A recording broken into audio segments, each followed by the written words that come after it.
The Discovery, the inspection shuttle, descended through thick orange clouds toward the Corthan Military Research Facility on Nexus Prime. Inspector Zelon adjusted his breathing apparatus, checking the seal around his elongated blue face. The Etherian diplomat had conducted hundreds of these routine inspections across the galaxy, but something about this one felt different. Perhaps it was the way the Corthans had delayed the inspection 3 times, citing security concerns. Or maybe it was the unusual energy readings their sensors had detected from orbit. Beside him, Junior Inspector Malik pressed her face against the viewing port, her scales shimmering with nervous energy. The Draconian was young, barely 50 cycles old, on her first major assignment with the Galactic Alliance Oversight Committee. She had studied the regulations thoroughly and memorized every protocol, yet nothing in her training had prepared her for what they would find. The facility emerged from the mist like a metal fortress, its black walls rising impossibly high into the swirling atmosphere. Gun turrets tracked their approach and force fields shimmered around the perimeter. For a research station supposedly dedicated to agricultural development, it looked more like a maximum security prison. Commander Vrex waited for them at the landing pad, his 4 muscular arms crossed over his chest. The Corthan stood nearly 10 feet tall, his gray exoskeleton gleaming under the harsh artificial lights. His compound eyes reflected dozens of tiny images of the inspectors as they descended the ramp. Behind him stood a squad of armed guards, their plasma rifles held at parade rest but ready for action. Inspector Zelon. Vrex's voice rumbled like distant thunder through the translator. Welcome to Research Station 7. We are honored by your visit. Zelon bowed according to proper diplomatic protocol, though every instinct screamed danger. The Corthans were a warrior race, only recently admitted to the Galactic Alliance after centuries of isolation. They claimed to have abandoned their aggressive ways, embracing science and cooperation instead of conquest. But old habits died hard and their military bearing was impossible to hide. Commander Vrex, thank you for receiving us. Shall we begin the tour? The Corthan's mandibles clicked in what might have been annoyance or amusement. Of course. Please follow me. Stay within the designated areas for your safety. They entered through massive blast doors that required 3 different security codes to open. The corridors beyond were sterile white, lit by harsh fluorescent panels that made Zelon's sensitive eyes water. The air smelled of disinfectant and something else, something organic and unpleasant that the recyclers couldn't quite eliminate. Vrex led them through a series of laboratories where Corthan scientists worked with various specimens in sealed containers. They passed rooms filled with hydroponic gardens, genetic sequencers, and climate simulation chambers. Everything appeared legitimate, even boring. But Zelon noticed how the scientists avoided eye contact, how conversations stopped when they passed, how certain doors remained firmly locked. As they moved deeper into the facility, Zelon's acute hearing picked up something unusual. His species had evolved on a world of eternal darkness, developing extraordinary auditory capabilities to compensate for their poor vision. Beyond the hum of machinery and the echo of footsteps, he heard something that made his blood run cold, crying, soft, muffled sobs coming from somewhere below them. He touched Malik's arm gently, and she looked at him with questioning eyes. He signed to her in the silent language they used during covert operations. Listen carefully. Something wrong. The Draconian's head tilted, her own keen senses focusing. Her scales suddenly shifted from green to pale yellow, a sign of alarm among her people. She heard it too. Commander Vrex, Zelon said carefully. What research is conducted in the lower levels? The Corthan's pace didn't slow. Storage facilities. Nothing of interest to the Alliance, I see. And these storage facilities, they require soundproofing? Vrex stopped and turned, his compound eyes unreadable. Some materials are sensitive to vibration. We take precautions. They continued the tour, but Zelon's attention was focused entirely on the sounds from below. The crying grew louder as they passed certain ventilation grates. Then he heard something that made him stop entirely. A voice high and young, speaking words his translator recognized as Terran Standard. I want my mommy. Please, I want to go home. Malik gasped, her scales now flashing red. Humans were the newest members of the Galactic Alliance, having achieved faster-than-light travel only 30 years ago. They were known for their adaptability, their creativity, and their fierce protection of their offspring. Human children were considered sacred in their culture, protected by laws that made crimes against them punishable by the harshest sentences. Commander Vrex. Zelon's voice had lost all diplomatic softness. We need to inspect the lower levels now. That is not part of the scheduled tour. I am invoking Article 7 of the inspection protocols. Any Alliance facility must provide full access to inspection teams when requested. Refusal is grounds for immediate sanctions. Vrex's mandibles clicked rapidly and his guards shifted their weapons slightly. For a moment, Zelon thought they might try to stop them by force. Then the commander's shoulders sagged slightly. Very well, but you may not like what you find. We are conducting important research here. Research that could benefit the entire Alliance. The elevator descended for what felt like eternity. The crying grew louder with each level they passed. Malik was recording everything on her scanner, her hands shaking slightly. When the doors finally opened, the smell hit them first. Fear, waste, and despair mixed into a cocktail that made them both gag. The lower level was a vast chamber divided into cells by energy barriers. Each cell was barely large enough for its occupant to lie down. The walls were bare metal with no windows, no comfort, no hope. And in each cell was a child, human children, ranging from perhaps 5 to 12 years old, dressed in gray jumpsuits with numbers on the back. Some sat in corners, rocking back and forth. Others stood at the barriers, their small hands pressed against the energy fields that shocked them if they pushed too hard. A few lay motionless on thin mattresses, staring at nothing, but most were crying, calling for parents who weren't there, begging to go home in voices made hoarse from screaming. By the 7 suns, Malik whispered, her recorder falling from nerveless fingers. What have you done? Vrex stood straighter, his voice taking on a defensive tone. We are studying human resilience. Their species shows remarkable adaptability to stress. Understanding this could help us develop treatments for trauma across all Alliance species. Zelon moved to the nearest cell, where a small girl with dark hair sat hugging her knees. She looked up at him with brown eyes that held too much pain for someone so young. His translator worked on her whispered words. Are you here to help us? Please, I want my daddy. They took us from the park. They said we were going on an adventure. The rage that built in Zelon's chest was unlike anything he had ever felt. His people were peaceful, dedicated to diplomacy and understanding. But looking at these children stolen from their families, imprisoned and experimented on, he felt something primal awaken. How many? His voice was deadly quiet. 47 subjects, Vrex replied, as if discussing livestock. We acquired them from various human colonies over the past 6 months. Remote locations where their absence wouldn't be immediately noticed. You kidnapped human children. It wasn't a question. We collected subjects for scientific study. The treaties allow for observation of species behaviors. The treaties explicitly forbid the capture and containment of sapient beings without consent. Malik had found her voice and it was filled with fury. And children cannot give consent. Vrex's compound eyes turned to her. Human children are not yet fully sapient. Their brains are still developing. They are no different from the juvenile specimens of any other species we study. The words hung in the air like a death sentence, not for the children, but for the Korthans, because Zelon knew something Vrex apparently didn't. Humans might be new to the galaxy, but they had already earned a reputation. Cross them in business and they would outmaneuver you. Challenge them to a competition, and they would find a way to win. But harm their children, and they would burn entire star systems to ash. Commander Vrex, Zelon said, pulling out his emergency communicator. You have no idea what you've just done. The reckoning, the emergency transmission to Alliance headquarters took only seconds to send, but Zelon knew it would take hours for ships to arrive. Hours these children didn't have. He turned back to Vrex, whose compound eyes were now showing what might have been uncertainty. Release them immediately, Zelon commanded. I cannot do that. They are part of ongoing experiments. Some have been given neural modifications. Removing them now could cause permanent damage.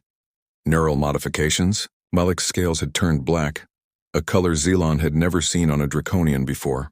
You experimented on their brains? Minor adjustments to study memory formation and fear responses. All reversible, given time. A small boy in a nearby cell started screaming, banging his head against the metal wall. The sound echoed through the chamber, causing other children to start crying louder. The cascade of misery was overwhelming. Zelon's communicator buzzed. The response from Alliance headquarters was brief. Human fleet notified. Estimated arrival 2 hours. Maintain situation. Protect the children 2 hours. He looked around the chamber, counting cells. 47 children who had been here for months. Some looked malnourished. Others showed signs of medical procedures, bandages, and healing scars. All showed the hollow eyes of trauma that might never fully heal. "We're taking them out now," Zalon declared. Vrex's 4 arms spread wide. "You have no authority here. This is a Corthan facility operating under military classification. Your classification is revoked." Zalon held up his communicator, showing the Alliance seal. "By order of the Emergency Council, this facility is now under protective custody. Any resistance will be considered an act of war." The Corthan guards raised their weapons, but Vrex held up one hand to stop them. His tactical mind was working, calculating odds. The Corthans were powerful, but they were only one species. The Alliance contained dozens. And the humans, despite being newcomers, had already shown technological innovations that surprised everyone. "You don't understand," Vrex said, his tone shifting to something almost pleading. "We need this research. The humans are too dangerous. They adapt too quickly, learn too fast. In 30 years, they've gone from barely achieving orbit to having one of the largest fleets in the Alliance. We need to understand them." "So you kidnapped their children?" "We studied their greatest weakness. Every species has one. The Etherians cannot tolerate bright light. The Draconians hibernate in extreme cold. But humans will do anything to protect their young. It's a vulnerability that could destroy them." Malik had moved to one of the cells, using her scanner to try to disable the energy barrier. Inside, a boy no older than 8 watched her with eyes that sparkled with desperate hope. "You still don't understand," Zalon said softly. "What you call their weakness is actually their greatest strength." Before Vrex could respond, alarms began blaring throughout the facility. The lights flickered and switched to emergency red. A Corthan technician ran into the chamber, his exoskeleton pale with fear. "Commander, ships dropping out of hyperspace. Hundreds of them." "That's impossible." Vrex checked his chronometer. "The human fleet is stationed 3 systems away. They couldn't arrive for at least 2 hours. The technician's mandibles chattered nervously. "These aren't military vessels, sir. They're civilian. Cargo haulers, mining ships, personal yachts, even a cruise liner. They're all broadcasting the same message." "What message?" "Give us back our children." Zalon felt a chill run down his spine. The humans hadn't waited for their military. The moment they learned their children were in danger, every human ship within range had dropped everything and jumped to hyperspace. Merchants had abandoned profitable routes. Miners had left claims worth fortunes. Tourists had diverted from vacations. All for one purpose. The main view screen activated, showing the space around Nexus Prime. The orange sky was filling with ships, so many that they blocked out the sun. Most were unarmed or lightly armed civilian vessels, no match for the facility's defenses. But scattered among them were human military ships, their weapons powered and locked onto the facility. A communication came through, and the screen filled with the image of a human woman in military uniform. Admiral Sarah Chen's face was calm, but her eyes held a fury that made even Vrex step back. "This is Admiral Chen of the Terran Defense Force. You have one chance. Release our children unharmed and we'll let you live. Refuse and we'll take the facility apart molecule by molecule until we find them." Vrex straightened, his warrior pride overcoming his fear.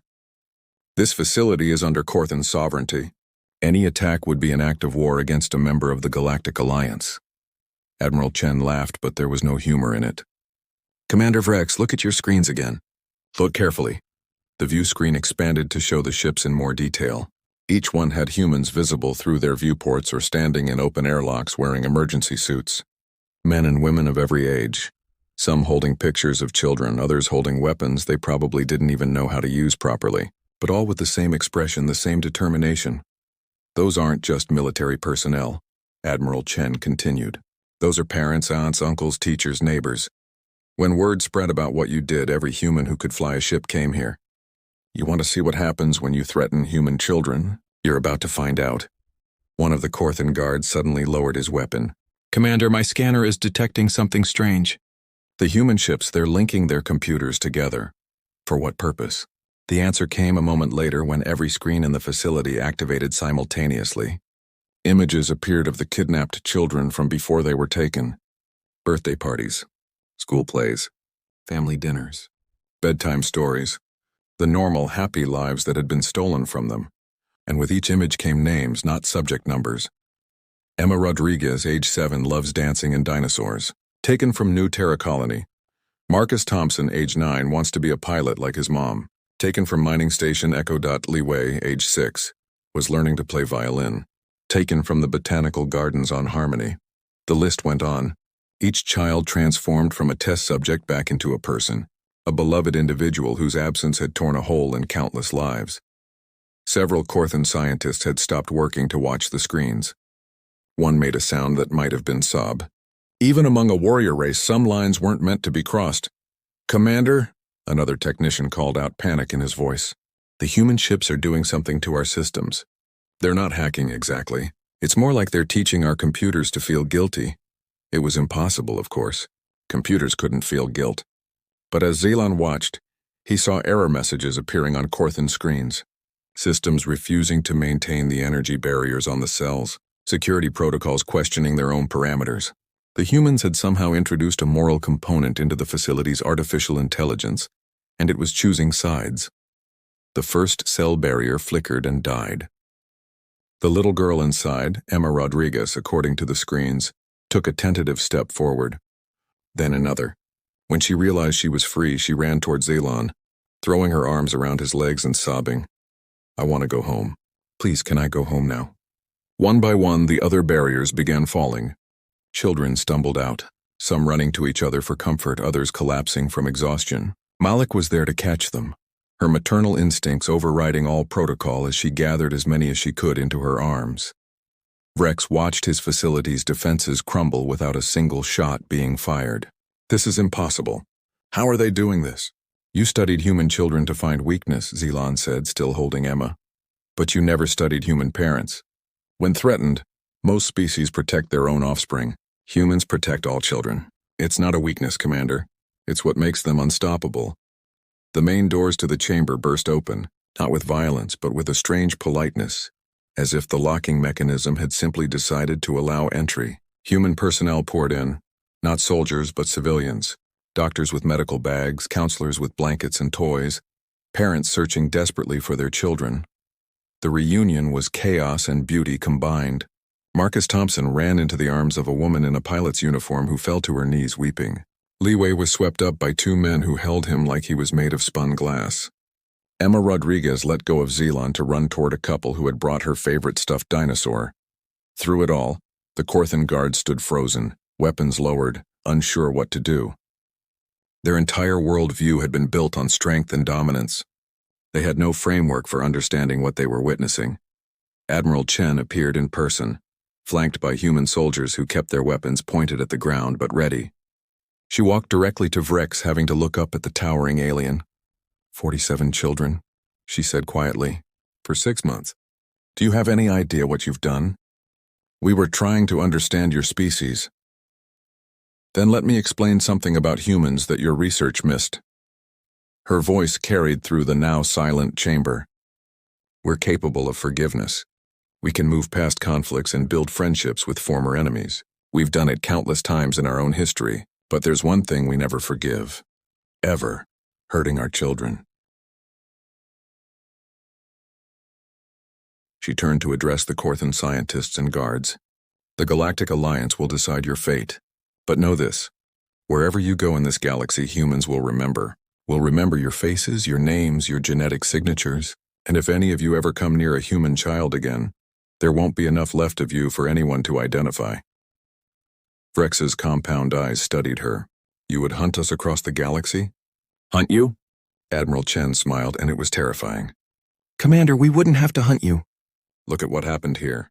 We didn't fire a single weapon. We didn't threaten or attack. We simply let the galaxy see what you did. Your own systems turned against you. Your own people are questioning you. That's what happens when you hurt children. The universe itself rejects you. As the human medical teams checked each child, treating injuries and trauma with gentle efficiency, Zelan noticed something remarkable. Some of the Corthan scientists had removed their research badges and dropped them on the floor. One approached a human doctor, offering to help transfer medical data that might aid in reversing the neural modifications. I have offspring, the Corthan scientist said simply. I didn't think of these as children. I was wrong. The aftermath was swift and decisive. The Galactic Alliance held an emergency session that lasted less than an hour. The vote was unanimous. The Corthan Military Research Division was disbanded. Commander Vrex and his senior staff were arrested for crimes against sapient beings. The facility was turned over to human authorities to be converted into a trauma treatment center. But perhaps the most significant change came from the Corthans themselves. The warrior race that had never shown weakness, never admitted error, issued a formal apology to humanity. Not just words, but actions.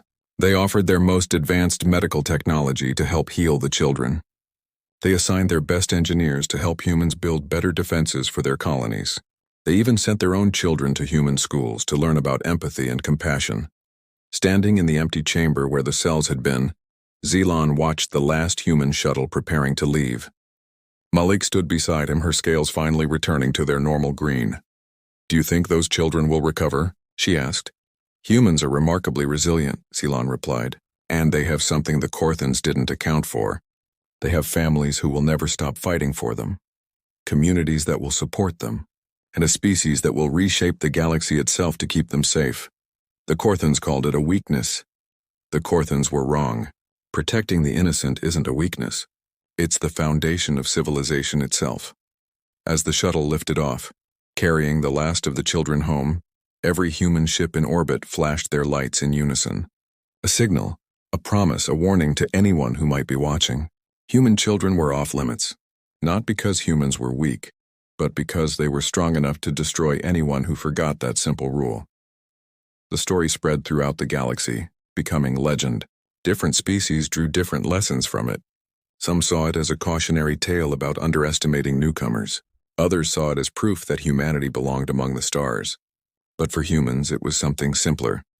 It was a reminder that no matter how far from Earth they traveled, no matter how scattered across the cosmos they became, when children were in danger, humanity would always come together, not as separate colonies or factions, but as one people, united in the most fundamental duty of any sapient species, the protection of innocence, the preservation of hope, the promise that no child would ever stand alone in the darkness, because that's what humans did. They found each other. They protected each other, and gods help anyone who tried to stop them.